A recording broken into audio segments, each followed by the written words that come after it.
Drama serial सल्तनत की आने वाली एक साथ में दिखाया जाता है कि माहम वसीम के घर से जाने का फैसला कर लेती है। इस वजह से वो अपने कॉलेज जाती है कि वहाँ पर जाकर एडमिशन ले लेगी और गर्ल्स हॉस्टल में रहना शुरू कर देगी और खाने पीने के लिए कोई छोटी मोटी नौकरी कर लूँगी, लेकिन अब वसीम के घर नहीं रहूँगी। लेकिन जब माहम कॉलेज जाती है तो वहाँ पर प्रिंसिपल माहम से कहती है कि हमने तो तुम्हारा नाम ही खारिज कर दिया है, जिस पर माहम पूछती है कि क्यों खारिज किया है। इस पर प्रिंसिपल कहती हैं कि तुम जैसी बदनामे ज़माना लड़कियों को हम अपने कॉलेज में नहीं रख सकते। और फिर माहम मायूस होकर वहाँ से चली जाती है और जब जा रही होती है तो उसे अपनी दोस्त मिलती है और टकराव हो जाता है और उसकी दोस्त भी अब उसे मुंह नहीं लगाएगी और उससे रूडली बिहेव करके वहाँ से चली जाएगी, जिस पर माहम का दिल और ज़्यादा ख़राब होगा कि अब मुझे कोई भी रखने के लिए तैयार नहीं है, ना ही मेरे घर वाले और ना ही मुझे अपनी दोस्त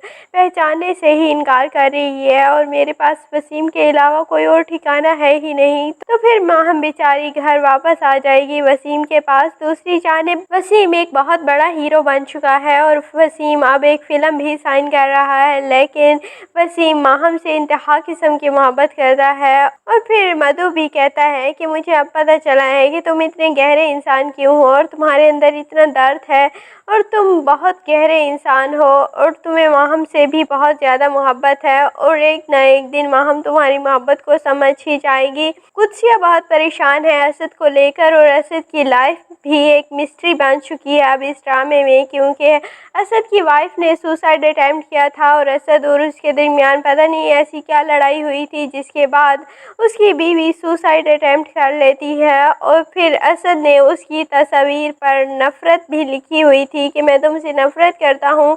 न जाने क्या वजह थी जिस वजह से असद अपनी बीवी से इतनी नफ़रत करता है और उसकी बेटी भी असद से बहुत ज़्यादा बदजन है कि उसकी माँ ने असद की वजह से सुसाइड अटैम्प्ट किया, लेकिन इसके पीछे बिहाइंड द रीज़न कोई और वजह होगी। हो सकता है कि उसकी बीवी उसके साथ रहना ही ना चाहती हो और उससे डाइवोर्स लेना चाहती हो। इस वजह से असद और उसके दरमियान बहुत सारे खिलाफात पैदा हुए, लड़ाइयाँ हुई और उसके बाद उसकी बीवी ने सुसाइड अटैम्प्ट कर लिया। शाहनवाज को असद साहब अपने ऑफिस से निकाल देते हैं और इसके बाद शाहनवाज काफ़ी ज़्यादा गुस्से में बड़ी बड़ी बातें कर रहा होता है कि वो मेरा बहनोई है और उसे मेरा ख्याल करना चाहिए था। कुदसिया की बहन हो और तुम्हारे दो छोटे छोटे बच्चे हैं और तुम अब उनका कैसे ख्याल रखो। और इस पर शाजिया तो ऐसे बिहेव कर रही थी जैसे उसे फ़र्क पड़ता ही नहीं है और उसे फ़र्क वाकई ही नहीं पड़ता, क्योंकि शाहनवाज अब उसके दिल से उतर चुका है और जब एक मर्द औरत के दिल से उतर जाए तो फिर बेशक वो कुछ भी कर ले, फिर औरत उसके लिए कोई परवाह नहीं करती। और शाजिया भी अब ऐसे ही कर रही है, बेशक शाहनवाज उल्टा भी लटक जाए अब शाजिया को कोई परवाह नहीं होनी।